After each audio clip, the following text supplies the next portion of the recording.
Hi, this is Pushpa Naurim, and today we are going to discuss about the component of GDP, and under this we will also discuss about the nominal GDP, real GDP and GDP deflator and how we are going to calculate them. Alright, so before we discuss the component of GDP, first we need to understand what is GDP. GDP by definitions is simply the market value of all final goods and services produced within a country in a given time period. In these small definitions, you will see many keywords which we need to understand in order to know the GDP in proper sense. For example, here you see that market value. What does this mean? Market value can simply be understood in terms of market price, because it is the market price that determines the amount of people who are willing to pay for different goods in the market. Let us consider that there are two types of goods in the market that will be used for calculating GDP, and let us consider that two item or the product is apple and oranges. Okay, and let us consider that if the price of the apple is twice as the price of oranges, then this means that an apple contributes twice as much to GDP as does an orange. And the second keyword here is of all. What does this of all means? It means that GDP includes all items produced in the economy and sold legally in the market. So illegal products will not be included in calculating GDP. And here the final goods. What does this final goods? It means that it consider only the final goods, not the intermediate good. For example, bread. In order to make a bread, we need flour. Okay, here flour is the intermediate good and bread is the final good. So while calculating the GDP, we consider only the final good, that is bread, and we will not consider flour, that is the intermediate good. And this is done in order to avoid double counting, because we consider that when we have accounted bread in calculating GDP, the value of flour has already been included. So final goods will only be considered and intermediate good will not be considered. Okay, and final goods and services.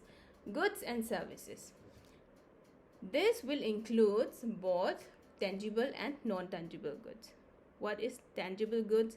Tangible goods include only those goods which can be measured directly. For example, the amount of food you buy in the market, you buy from the market, and including car, etc. Okay, and intangible goods, it included those services which cannot be measured directly, and this include haircuts, housing, doctor visits, etc. So this final goods and services, this will include both tangible and non-tangible goods. And again, produce. What does this produce connotes in these definitions? It means that GDP includes goods and services that is currently produced. Okay, it does not include transactions involving item produced in the past. That means that, for example, when an automobile industry produces and sell a new car, the value of the car will be included in the GDP, but when one person sells a second-hand car to another person, the value of the used car will not be included in the GDP. Okay, this is again to avoid a double counting, and this is easy, that it has to be produced within a country, say India, and in a given time period. Usually GDP is calculated for a year. So in total, after understanding all the keywords, it might be easier for you to understand this definition clearly, that GDP is the market value of all final goods and services that is produced within a country in a given time period. Here comes the component of GDP. So when we talk about GDP, it's a combination of four major factors, and we defined it in terms of the simple formula y equal to c plus I plus g plus nx. What does C means? This is consumption. And what does I mean? This is investment. Okay, and this is government expenditure, and this is the net export. So C basically is the consumption expenditure that is incurred at the household level. So every expenditure that taken place in a household level, for example, the expenditure that has been incurred while buying a salt or to buying a big things like car at the household level will be included in the consumption expenditure. Okay, and second is investment. Investment, it include the purchase of capital equipment, inventories and structure, and this taken place at the industry level in order to produce goods and services in the economy. And the third important component is government spending, and this other government purchases include spending on goods and services by local, state and federal government. Okay, local government, state government, federal government, or simply the central government, such as the navy's purchase of a submarine. Okay, and those kind of expenditure that is done to strengthen the country military powers, and all those at every level the expenditure incurred by the government will be incurred in these sections. And NX, which means that the net export is basically is a difference between the export and import. So the purchase of domestically produced goods by foreigners minus by the domestic purchase of foreign goods, that basically is a difference between export and imports. Now you see, GDP can again be calculated in terms of nominal GDP and another one through real GDP. In nominal GDP, what is happening here is that the productions of goods and services will be valued at the current price. Okay, since while calculating the nominal GDP, current price will only be considered, it reflects both the price and the quantity produced in the economy.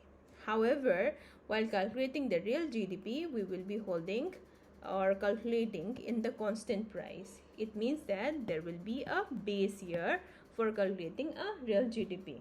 Okay, so by holding a price constant at base year level, real GDP reflect only the quantity produced in the economy.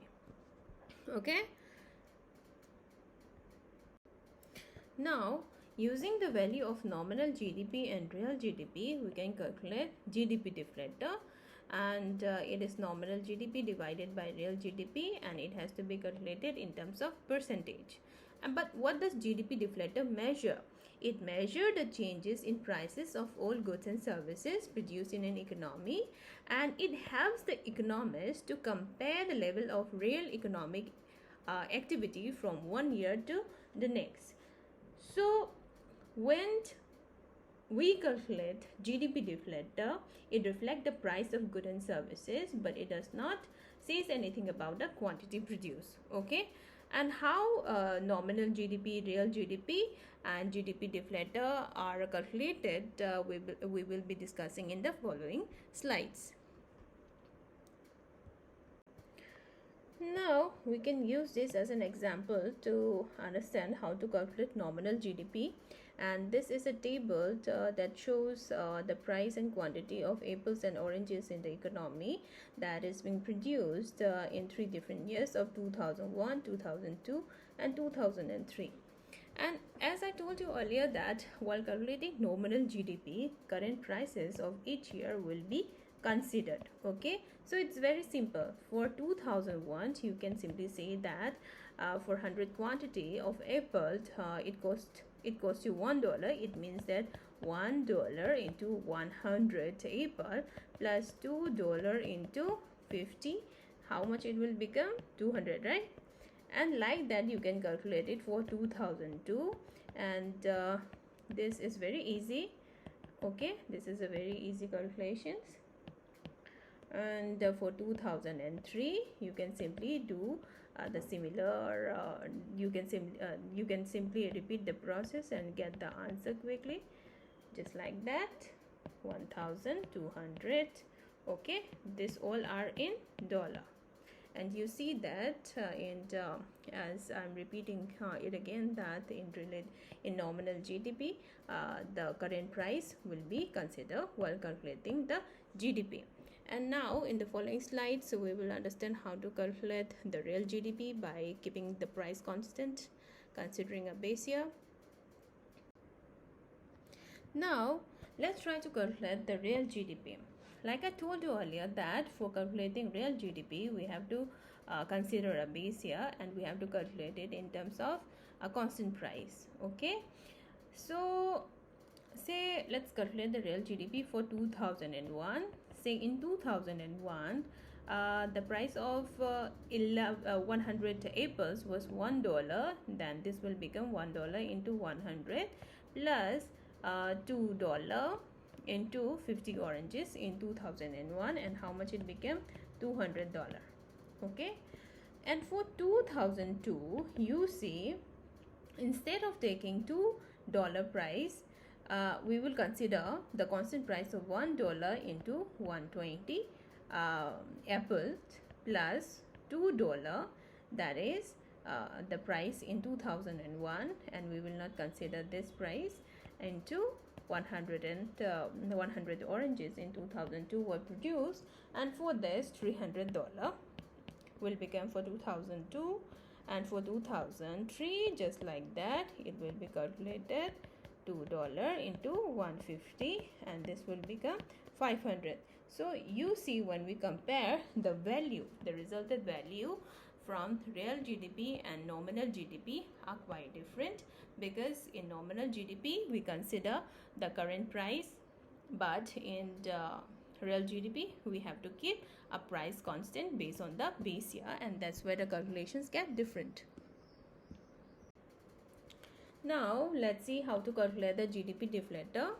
And like I told you earlier, that for calculating the GDP deflator, we need to have the value of nominal GDP and the real GDP for the year considered in the example. For example, in 2001, nominal GDP was 200, and the real GDP was also 200, and it was 600 for real GDP and $350 for real GDP, and 2003 for nominal GDP it was $1,200, and it was $500 in 2003. So if you remember the GDP deflator formula, it was simple: nominal GDP divided by real GDP into 100. And using this formula you can simply calculate it for 2001, and that become 200 by 200 into 100. And here you need to notice that the nominal value and the real value at the base year will always be the same. It is because of this reason that whatever the case may be, for the base year GDP deflator will always be equal to 100. And subsequently you can calculate it for 2002, and like this it will become 600 by 350 into 100, and that's become to 171. And for 2003 that will become $1,200 divided by 500 into 100, and that's become $240. Okay, and that's how GDP deflator is calculated. And GDP deflator simply measure the current level of prices relative to the prices in the base year. So this is how we calculate the GDP deflator. So many argue that GDP is not a good measure of well-being. Even though GDP includes the market value of all the goods and services produced in an economy, but it does not take into consideration the quality of education, the healthcare facility in the system, and the joy of children playing, and it does not include the beauty of poetry or the strength of marriages in the society. Like that, GDP exclude the intelligence of public debate or the integrity of public officials, etc. And in short, it measures everything except which make it life worthwhile. So in response to this, There is an economist called Robert Kennedy, and he responded that even though GDP may not measure the quality of educations in the economy or the health conditions in the economy, but the provisions of better economic systems or the conditions of better economic possibility in the economy will make all these things possible. So he basically mean that GDP does not directly measure those things that make life worthwhile, but it does measure our ability to obtain the inputs into a worthwhile life. So in short, he tries to means that he is trying to say that better economic system or the higher GDP in the country will make all the facilities that makes life worthwhile possible. Having said this, GDP as a measure of human well-being is questionable on certain level. For example, it does not take into consideration the leisure. Okay, let us suppose that everyone in the economy suddenly started working every day of the week rather than enjoying leisure on weekends. So what will happen here is that obviously more goods and services will be produced. Okay, and as a consequence of that, GDP will again rise. But yet, despite the increase in the GDP, we should not conclude that everyone would be better off, because the loss from reduced leisure will offset the gain from producing and consuming greater quantity of goods and services. And second, it omits the value of goods and services produced at the home. For example, the food that is cooked by your mother or by your near and dear one will not be included in the GDP. However, the same service that has been provided in a restaurant or in terms of caregiving by caregiving by a nanny or something, that will be included in the GDP, but the services that is provided inside the home will be excluded from the purview of GDP. Similarly, child care facility provided in a daycare facility will be a part of GDP, whereas the child care by the parents at home is not a part of the GDP. Okay, so like that, volunteer work also contribute to the well-being of the society, but GDP does not consider or reflect these contributions. And another important thing that GDP excludes is the quality of environment. Now, let us suppose that if the government eliminate all rules and regulations related to environment, okay? So because of this, firm could then produce more goods and services without considering the pollutions they create, and GDP will obviously increase because of this. But the larger question here is that whether this increase in the GDP will make people better off or worse off at the societal level. Obviously, it will be worse off, because the deteriorations in the quality of air and water will somehow make more people sick, and that will offset the gain from greater productions. And another important thing is that GDP does not talk anything about the distributions of income, and GDP per person tell us what happens to the average person, but behind the average lies a variety of personal experiences, and this has not been addressed by the GDP or reflected in the GDP. So when we talk about GDP, it is obviously a good measure of economic well-being for most, but not all purposes. Okay, so it is important to keep in mind what GDP includes and what it leaves out. So in this video, we talk about what is GDP and what are the types of GDP in terms of nominal GDP, real GDP, and GDP deflator, and how to calculate them. And we also talk briefly about whether GDP is a good measure for human well-being or not, and certain drawbacks of GDP. I hope you find this video helpful. Thank you for stopping by.